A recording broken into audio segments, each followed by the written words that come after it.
सब कुछ जायज़ है प्यार में। रवि और अनीता की पहली मुलाकात कॉलेज के दिनों में हुई थी। अनीता की आंखों ने पहली नज़र में रवि को अपने प्यार के मोहजाल में फंसा लिया था और रवि भी बिना कुछ सोचे समझे उसकी तरफ खींचता जा रहा था। धीरे धीरे यह प्यार परवान चढ़ने लगा।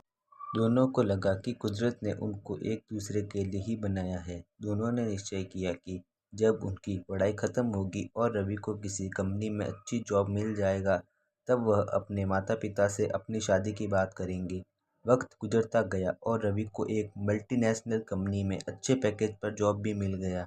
रवि अनीता को बहुत प्यार करता था और अनीता भी जान से ज़्यादा रवि को चाहती थी। और एक दिन दोनों ने अपने माता पिता के समक्ष अपनी शादी का प्रस्ताव रखा, लेकिन शायद किस्मत को कुछ और ही मंजूर था। कहते हैं ना कि दुनिया को हर शख्स किस्मत के बारे में जानता ज़रूर है, लेकिन किस्मत में क्या लिखा होता है वह कोई भी इंसान नहीं जानता। अनीता के माता पिता किसी भी हालत अपनी बेटी का हाथ रवि के हाथ में सौंपना नहीं चाहते थे, क्योंकि दोनों की जाति अलग थी और अनीता के पिता अंतर जातीय विवाह में बिल्कुल भी भरोसा नहीं करते थे। उन्हें यह रिश्ता पसंद नहीं था। जब बात बिगड़ने लगी तो रवि अलग होने के लिए तैयार हो गया।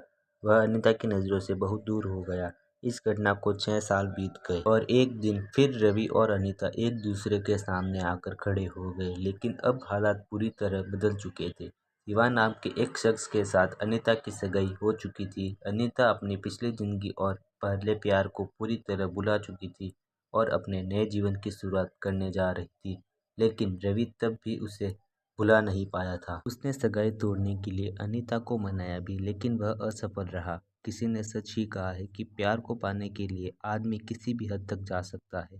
रवि भी अपने प्यार को पाने के लिए हैवानियत की हद तक जा पहुंचा। उसने किसी भी तरह शिवा को रास्ते से हटाने का मन ही मन फैसला कर लिया और क्रोध में आकर जून 2002 में उत्तरी दिल्ली की एक इमारत की 7वीं मंजिल से शिवा को फेंक दिया। शिवा की मौत के आरोप में रवि को गिरफ्तारी हुई। पूरा मामला कोर्ट में गया और जिसे वह अपनी जान से भी ज़्यादा प्यार करता था, उसी अनीता की गवाही पर रवि को कोर्ट ने आजीवन कारावास की सजा सुना दी। रवि को जेल की सलाखों के पीछे धकेल दिया गया। प्यार एक ऐसा नशा है जो कभी उतरने का नाम नहीं लेता। रवि भी इस नशे की गिरफ्त में पूरी तरह आ चुका था। जेल जाने के बावजूद भी उसके मन में अनीता के प्रति प्रेम जीवित था।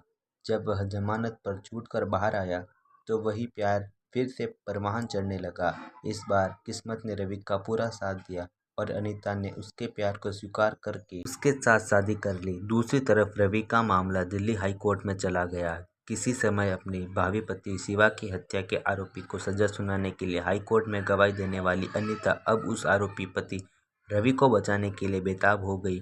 उसने अपनी पहली गवाही बदलने की इच्छा जाहिर की, लेकिन भारत का कानून कहाँ कभी किसी को छोड़ता है। कोर्ट ने अनीता की याचिका खारिज करते हुए रवि की सजा को बरकरार रखा। आज भी अनीता रवि को कानून की गिरफ्त से बचाने के लिए पूरी तरह जद्दोजहद कर रही है। किसी ने गलत नहीं कहा कि प्यार और युद्ध में सब कुछ जायज़ होता है।